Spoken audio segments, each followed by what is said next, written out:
Inuusig na ba ang mga Kristiyano sa Jerusalem? Tingnan natin ang video na ito. Naku po, isang madre ang tinulak na lang bigla. Po, kawawa yung madre. Isa po yung Israeli extremist. Kung titingnan po natin, binalikan niya pa yung madre at talagang tinuruturo pa. Naku po, may attempt pa na sipain ito. Kaya isa nga pong madre sa mismong Jerusalem po inatake, tinulak, sinipa habang nasa lupa. At ngayon nga po maraming nagtatanong, lumalala na ba ang pag-uusig sa mga Kristiyano? Ito na ba ang sinasabi ng Biblia? At ito na ba ang sinyales ng pagbabalik ni Kristo? Pero bago po tayo kailangan muna nating unawain ang mas malalim po na katotohanan. Ano pong nangyari dito? Sa ulat nga po, isang French nun ang inatake po sa Jerusalem. Bigla siyang tinulak mula po sa likod at sinipa po habang nasa lupa. Ito po ay hindi po simpleng aksidente. Ito po ay isang paalala talaga na ang tensyon po sa Holy Land ay totoo. Hindi po ito nangangahulugan na lahat ng Hudyo ay laban sa Kristiyano o lahat ng Kristiyano ay inaapi.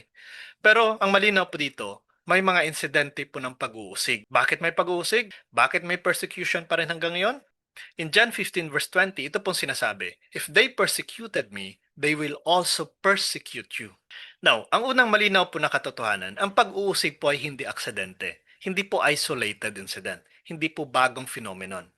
Ito po ay inaasahan na mismo na Jesus. Ito po ay bahagi na ng pagiging Kristiyano. Hindi po sinasabi ni Jesus na kung susunod ka sa akin, magiging madali ang buhay mo. Hindi niya po sinasabi na may kapalit ang pagsunod. In Matthew 16 verse 24, sinasabi niya, "Take up your cross and follow me." Ibig sabihin po nito, may sakripisyo, may pagtitiis, may laban. Na bakit may pag-uusig? Hindi po ito random. May dahilan po yan. Una, dahil po ang katotohanan ay masakit. Ang ebanghelyo ay nag-i-expose ng kasalanan. Nagko-correct ng mali. Humahamon po sa lifestyle. At kapag may nagsabi po ng katotohanan, may tatamaan. Pangalawa po, dahil po ang liwanag ay kinukontra ng dilim. In John 3:19, people love darkness rather than light. Now, bakit nagkaganito? Dahil po ang liwanag ang naglalantad po ng katotohanan. At hindi po lahat handang tanggapin iyon. Pangatlo po, ang mensahe po ni Kristo ay kontra sa sistema ng mundo. Ang mundo po ay nagsasabing sundin mo ang gusto mo. Ikaw ang center. Pero si Kristo po nagsasabing deny yourself. At doon po nagkakaroon ng clash. Pangapat po, dahil may spiritual battle. Hindi lang po ito human issue. May deeper layer, spiritual conflict. Ito pong malalim na katotohanan. Kaya ang persecution po ay hindi simpleng galit ng tao. Ito po ay reaksyon laban sa katotohanan ng Diyos. Kapag dala mo ang katotohanan ni Kristo, hindi po lahat matutuwa. Pero hindi po ibig sabihin na mali ka. Ibig sabihin, tama ang dala mo. Hindi lang po ito political. Sa unang tingin po, ang mga nangyayari ay parang political tension, mga cultural conflict, parang religious differences. Pero kung titingnan mo po ng mas malalim, may iba pong layer. Maliwanag po sinasabi sa Ephesians chapter 6 verse 12, "Our struggle is not against flesh and blood." Ito pong malalim na paliwanag dito. Hindi po tao ang tunay na kalaban natin. Kahit may gumagawa ng mali, hindi po sila ang ultimate enemy. Bakit? Dahil ang tunay po na laban ay sa likod mismo ng nakikita. Ano pong laban na ito? Ito po ay laban ng katotohanan versus kasinungalingan. Liwanag versus dilim. Laban sa Diyos versus paglayo sa Diyos. Ito pong napakadelikadong pagkakamali. Kapag iniisip mo na sila ang kalaban, naku po, nawawala po ang tunay na perspective. Dahil ang turo po ni Kristo, mahalin mo kahit ang kaaway mo. In Matthew chapter 5 verse 44 sinasabi, "Love your enemies." Hindi po ito optional. Ito po ang tunay na Kristyanismo. Ito pong malalim na reality. Pwede kang i-persecute ng tao, pero mahalin mo pa rin siya. Dahil po hindi siya ang tunay na kalaban. Maliwanag po yan. Hindi po tao ang nilalabanan mo, kundi ang kasinungalingan na gumagalaw sa mundo. Now, ang nangyari bang ito ay prophecy na? Ngayon po kasi ito ang pinaka-controversial na tanong. Ito na ba ang katuparan ng propesya? Well, ang direct answer po natin dito, hindi agad masasabi. At kailangan po nating maging maingat. Bakit hindi po agad masasabi? Dahil una, matagal nang may persecution. Simula pa po sa early church, Roman Empire, unang mga Kristiyano, pinatay po, inuusig, pinapahirapan. Ibig sabihin po nito, hindi po ito bago. Pangalawa po, ang Biblia ay nagsasabi na ito ay patuloy. In Matthew 24 verse 9, sinasabi dito, "You will be persecuted." Pansinin niyo po ito. Hindi po ito one-time event. Ito po ay patuloy na realidad. Pangatlo po, may symbolism ang prophecy. Hindi po lahat ng prophecy ay literal agad. Immediate fulfillment agad. Kailangan po talaga ng context, tamang interpretasyon, guidance po ng simbahan. Ang danger po kasi ng mabilis na konklusyon kapag sinasabi mo agad na, nako, ito na yon. Pwede po itong magdulot ng takot, maling impormasyon, panic.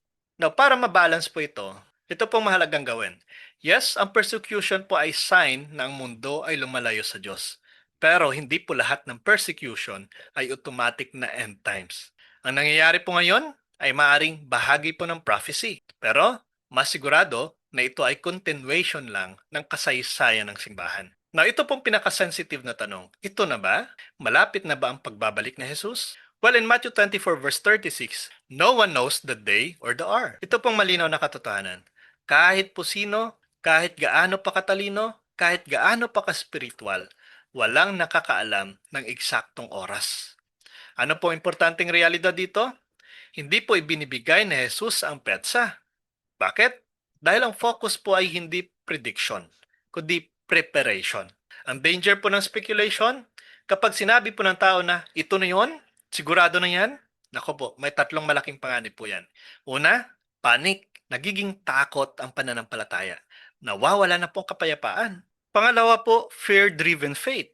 Sumusunod dahil sa takot, hindi dahil sa pagmamahal sa Diyos. Pangatlo, false expectation. Kapag hindi nangyari, nawawala ang tiwala ng tao. Ito pong malalim na katotohanan. Hindi ka po tinawag ng Diyos para hulaan ng future. Tinawag ka niya para maging handa anumang oras. Well, ang tamang tanong po dito ay hindi kailan siya babalik, kundi ang tamang tanong, handa ba ako kung ngayon na babalik ang Panginoon? In Luke chapter 12 verse 40, sinasabi dito, you also must be ready. Hindi po sinabi dito, alamin mo ang schedule. Ang sinabi po dito, maging handa ka. Ano pong dapat nating gawin mga Kristiyano? Well, sa gitna po ng lahat ng mga pangyayaring ito, sa gitna po ng lahat ng takot, ng balita, ng kaguluhan, ito pong pinaka-importanting bahagi. Hindi po dapat ang response natin ay takot, galit, mag-generalize, mawala ng pag-asa. Dahil ang Kristiyano po ay hindi tinawag para maging reaction lang. Tinawag ka para maging liwanag. Ito pong tamang gawin. Manalangin po tayo. Prayer ang connection mo sa Diyos. Dito ka kumukuha ng lakas. Pangalawa po, magmahal kahit mahirap pa yan. In Matthew chapter 5 verse 44 sinasabi dito, love your enemies. Well, hindi niya po sinabi na love those who love you. Ang sinabi niya talaga, kahit ang kaaway mo, mahalin mo. Pangatlo po, manatiling matatag. Kahit may persecution, kahit may pressure, kahit may misunderstanding, huwag kang bibitaw. Pangapat po, ipaglaban ang katotohanan. Hindi po sa galit, hindi po sa pride, kundi sa katotohanan na may pagmamahal. Ang tunay po na Kristiyano hindi po natitinag ng takot, kundi pinapalakas po ng pananampalataya.